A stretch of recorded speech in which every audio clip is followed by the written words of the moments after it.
Assalamualaikum warahmatullahi wabarakatuh. Waalaikumsalam warahmatullahi wabarakatuh. Terima kasih kepada rekan-rekan sekalian dan juga para hadirin atas kehadirannya malam hari ini, di mana malam hari ini kita akan menjelaskan hasil dari analisa dari kelompok kami tentang arsitektur dan perancangan sistem enterprise. Adapun anggota dari tim kami adalah yang pertama ada Selki Fauziah dengan NIM 073, Hani Ulfiarman dengan NIM 082, Hairunisa Putri Andira dengan NIM 090, Hoirul Anam dengan NIM 095, dan saya sendiri dengan NIM 096. Adapun agenda kita pada malam hari ini, yang pertama adalah penjelasan tentang evolusi dari enterprise architecture. Di evolusi enterprise architecture ini, kita akan lebih mengenal tentang perkembangan evolusi dari enterprise architecture itu sendiri dan pengimplementasiannya dari waktu ke waktu. Yang kedua adalah tentang desain dari enterprise architecture, yang dimana desainnya sendiri adalah top down dan juga bottom up design. Yang ketiga, kita akan mengenal tentang middleware, di mana tentang penggunaannya, fungsi, dan juga pemahaman tentang software yang menghubungkan antar sistem informasi. Yang keempat adalah tentang tier, yaitu adalah lapisan dari pemrosesan sistem pada suatu perangkat. Untuk subtopik yang pertama, yaitu pengenalan enterprise architecture, akan dijelaskan oleh rekan kita, yaitu saudari Hairunisa Putri Andira. Kepada Hairunisa Putri Andira, dipersilahkan. Baiklah, terima kasih kepada saudara Oji. Baiklah, di sini saya akan menjelaskan apa yang dimaksud dengan enterprise architecture atau yang biasa kita kenal sebagai EA.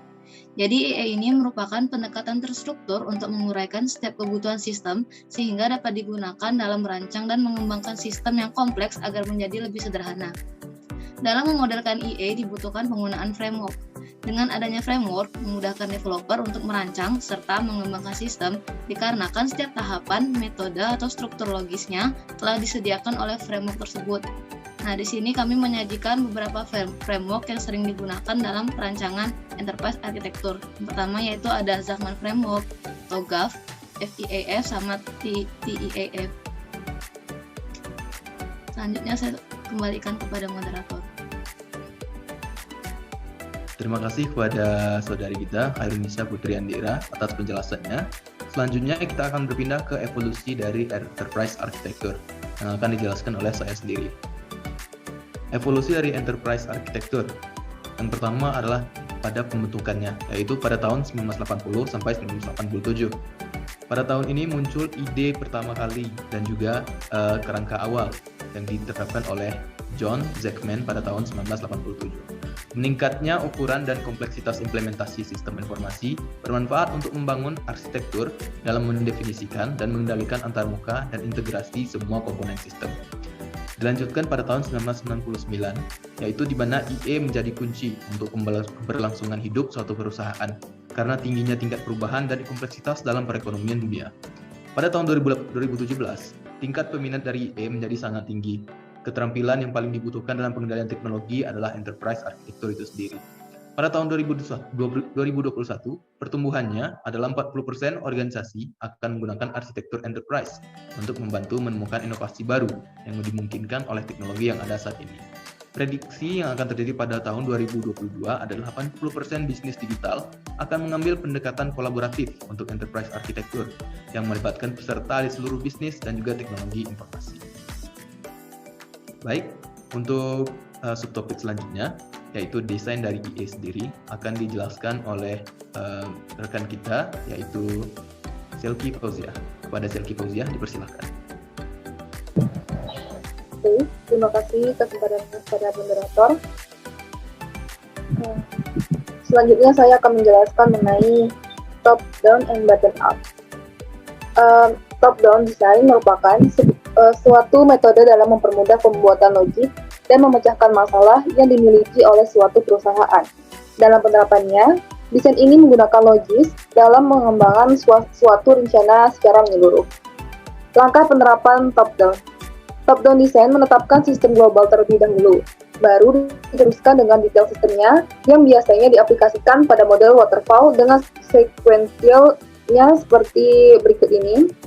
Yang pertama, analisa tujuan, hambatan, serta lingkungan. Lalu yang kedua, identifikasi kegiatan atau fungsi. Yang ketiga, identifikasi pengambilan keputusan. Yang keempat, identifikasi informasi yang dibutuhkan.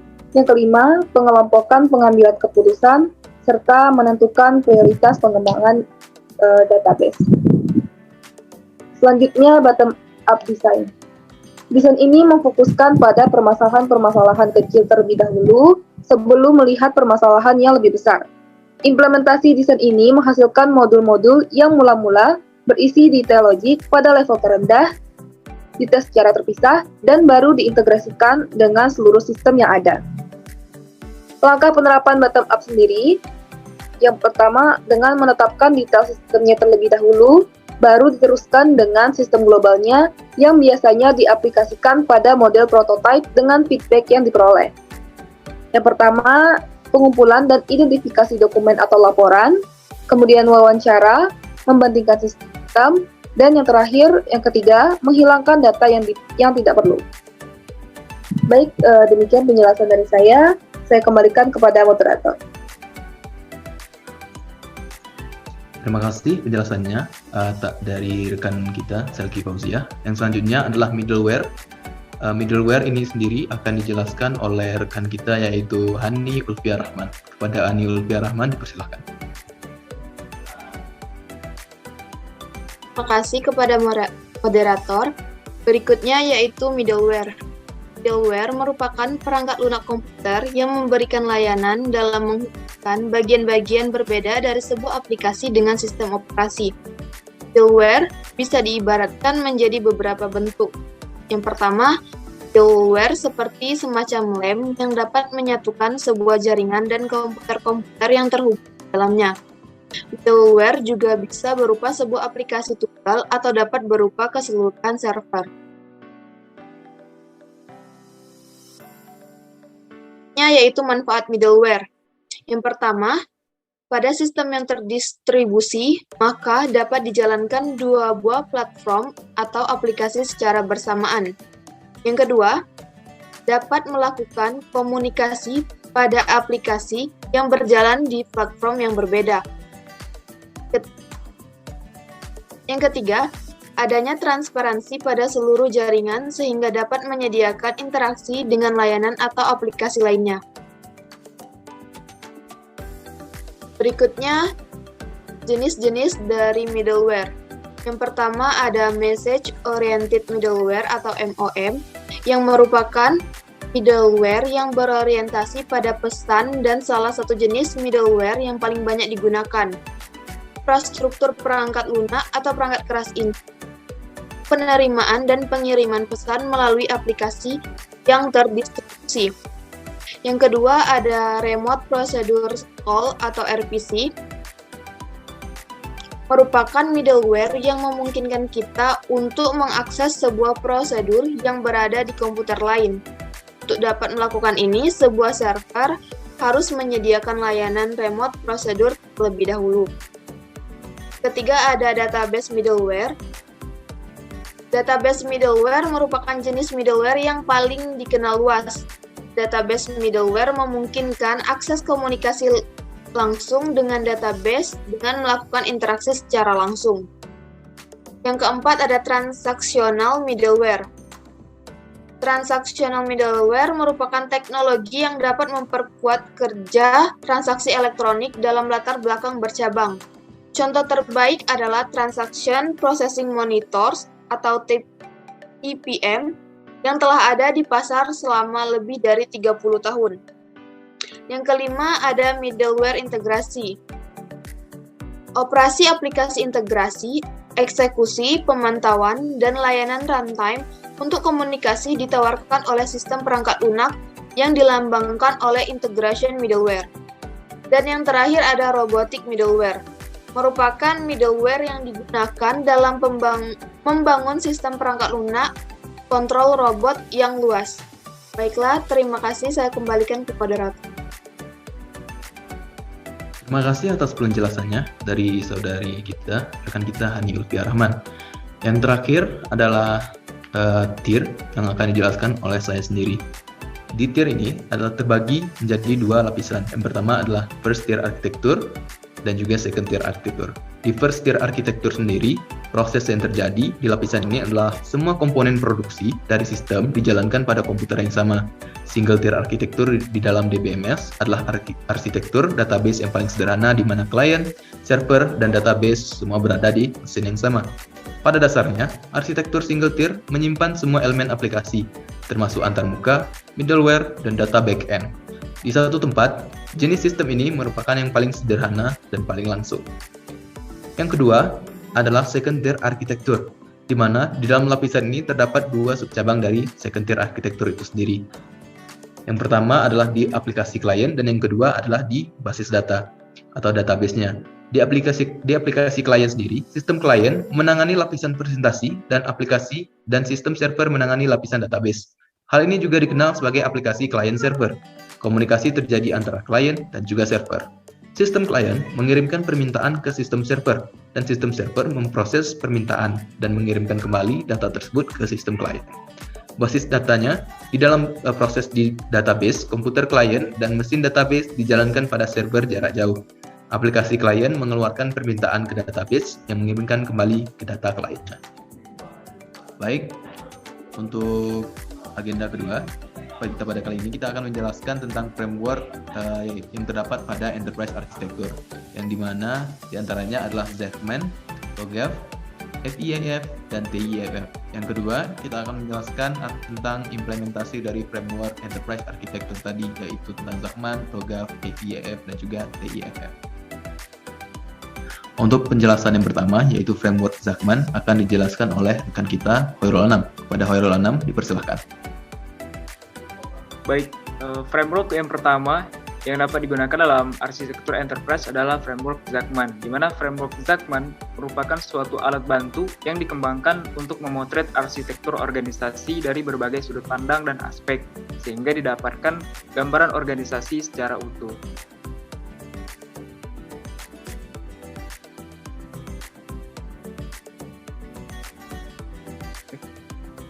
Kerangka Zachman memiliki 6 perspektif atau pandangan. Yang pertama yaitu perencana, pemilik, perancang, pembangun, subkontraktor, dan functioning enterprise. Yang pertama ada planner atau perencana, yang menetapkan objek dalam pembahasan, latar belakang, lingkup, dan tujuan enterprise. Yang kedua ada owner atau pemilik, yaitu penerima atau pemakai produk atau jasa akhir dari enterprise. Yang ketiga ada designer atau perancang, yaitu perantara antara apa yang diinginkan pemilik dan apa yang dapat dicapai secara teknis dan fisik. Kemudian yang keempat adalah builder atau pembangun, yaitu pengawas atau pengatur dalam menghasilkan produk atau jasa akhir. Kemudian yang kelima ada subkontraktor, yang bertanggung jawab membangun dan merakit bagian-bagian dari produk atau jasa akhir. Kemudian yang terakhir ada functioning enterprise, yaitu wujud nyata dari produk atau jasa akhir.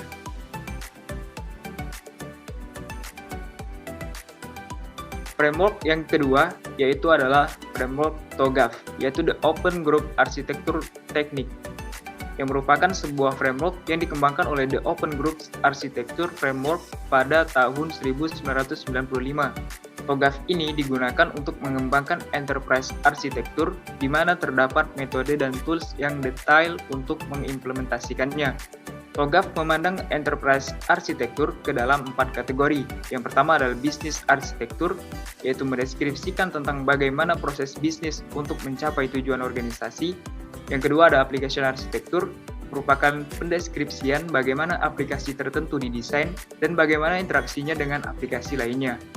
Kemudian yang ketiga ada data architecture, adalah penggambaran bagaimana penyimpanan, pengelolaan, dan pengaksesan data pada perusahaan.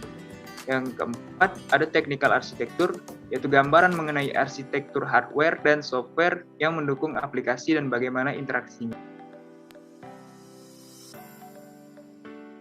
Kemudian ada framework FEAF, atau Federal Enterprise Architecture Framework, yang merupakan sebuah framework yang diperkenalkan pada tahun 1999 oleh Federal CIO Council. FEAF menyediakan standar untuk mengembangkan dan mendokumentasikan deskripsi arsitektur pada area yang menjadi prioritas utama. FEAF ini cocok untuk mendeskripsikan arsitektur bagi pemerintahan federal. FEAF membagi arsitektur menjadi area bisnis, data, aplikasi, dan teknologi. Dan framework yang terakhir dari arsitektur enterprise adalah TEAF, yang merupakan framework yang menunjukkan pengembangan dan perancangan dari proses bisnis berbagai unit departemen dengan mengidentifikasikan kebutuhan sesuai dengan aturan-aturan yang ada dalam perkembangan teknologi yang sering mengalami perubahan. TEAF mengidentifikasikan hasil dan kinerja produk yang menyediakan arahan bagi pengembangan EA, di mana kinerja produk mendasari deskripsi bagaimana EA dikembangkan serta diterapkan dan mendokumentasikan bagaimana pencapaian dari penerapan EA tersebut. Sekian pembahasan penjelasan dari saya kembalikan kepada moderator. Baik, terima kasih kepada Khairul Anam atas penjelasannya mengenai framework yang terdapat pada Enterprise Architecture. Selanjutnya, kita akan berpindah kepada implementasi framework dan kriteria sistem informasi yang sesuai. Materi ini akan dijelaskan oleh rekan kita, yaitu Hairunisa Putri Andira dan juga Sefki Fauzia. Kepada rekan-rekan kita, saya persilahkan.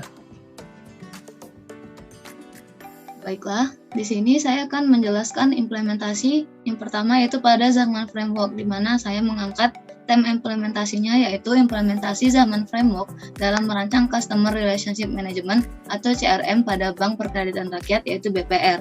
Nah, berdasarkan pengumpulan data yang telah dilakukannya, maka akan ada proses pemetaan masalah ke dalam kerangka Zaman untuk menghasilkan rancangan CRM yang dibutuhkan. Kemudian akan disusun dalam kerangka matriks Zaman dengan ukuran 3x5 yang dapat dilihat di samping kanan layar. Nah, selanjutnya kita masuk kepada pembahasan 3x5 matriks dari Zaman ini. Yang baris pertama yaitu ada ballpark view atau disebut juga dengan arsitektur konseptual, di mana dia mendefinisikan model bisnis fungsional secara global dan berbagai kebutuhan eksternal organisasi atau bisnisnya, di mana dia akan menjelaskan mengenai segala macam objek yang penting untuk bisnis, proses bisnisnya, dan lokasi bisnisnya. Kemudian pada baris kedua yaitu ada owner's view, di mana dia akan menjelaskan rancangan dari sistem yang akan dibangun dan bagaimana pemodelan data juga proses untuk membangun sistem berdasarkan analisa dan scope description pada tahap ballpark view tadi. Kemudian yang ketiga itu ada designer's view, yang mana designer's view ini akan menggambarkan perancangan dari sistem yang akan dibangun. Nah, desainer sistem ini harus mampu menerjemahkan keinginan yang terdapat pada sudut pandang baik planner maupun owner untuk menjadi sesuatu bentuk yang lebih teknis sehingga dapat dipahami dan direalisasikan pada sudut pandang builder atau pembangun. Selanjutnya yang ketiga yaitu ada teknologi model. Pada baris ini akan membahas rancangan fisik basis data dan perancangan sistem perangkat lunak komputernya. Kemudian yang terakhir di baris kelima yaitu ada detailed description, di mana dia akan membahas peran dan rujukan bagi pihak yang bertanggung jawab untuk melakukan pembangunan sistem informasinya. Nah, selanjutnya di sini saya akan membahas implementasi pada TOGAF Framework, di mana dengan tema implementasinya yaitu kasus penerapan model di Open Group Architectural Framework atau TOGAF untuk perancangan arsitektur enterprise, di mana studi kasusnya berasal dari STM Ika Widya Pratama Pekalongan. Nah, adapun langkah-langkah yang ada pada metodologi penelitian TOGAF ADM dihasilkan arsitektur enterprise dengan tahapan berjumlah 6 tahapan. Yang pertama yaitu ada fase preliminary atau framework and principles. Di sini fase ini mempersiapkan yang bertujuan untuk mengkonfirmasi komitmen dari manajemen, menentukan lingkup arsitektur enterprise-nya, mengidentifikasi stakeholder atau pemegang kekuasaan yang terlibat, kemudian mengidentifikasi prinsip arsitektur yang digunakan, dan menentukan kerangka kerja yang akan digunakan. Terus yang kedua ada requirement management yang bertujuan untuk menentukan suatu kebutuhan proses untuk arsitektur sistem informasinya, di mana nantinya akan dimasukkan ke dalam tahapan TOGAF ADM yang sesuai.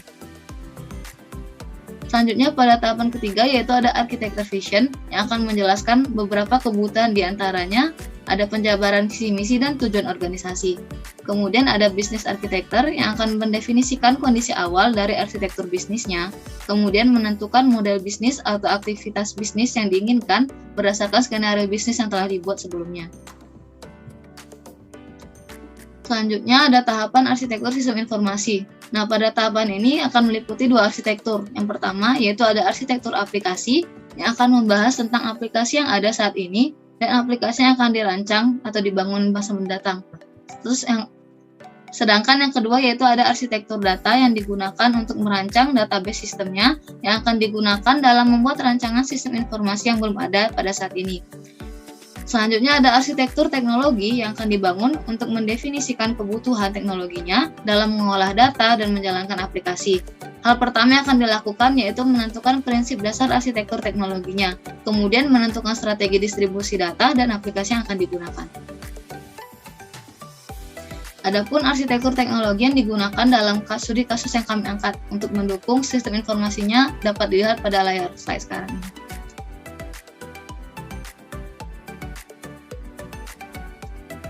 Untuk implementasi FIEF dan TEF akan dijelaskan oleh Saudara Selki Fauziah. Kepada Selki, saya persilakan.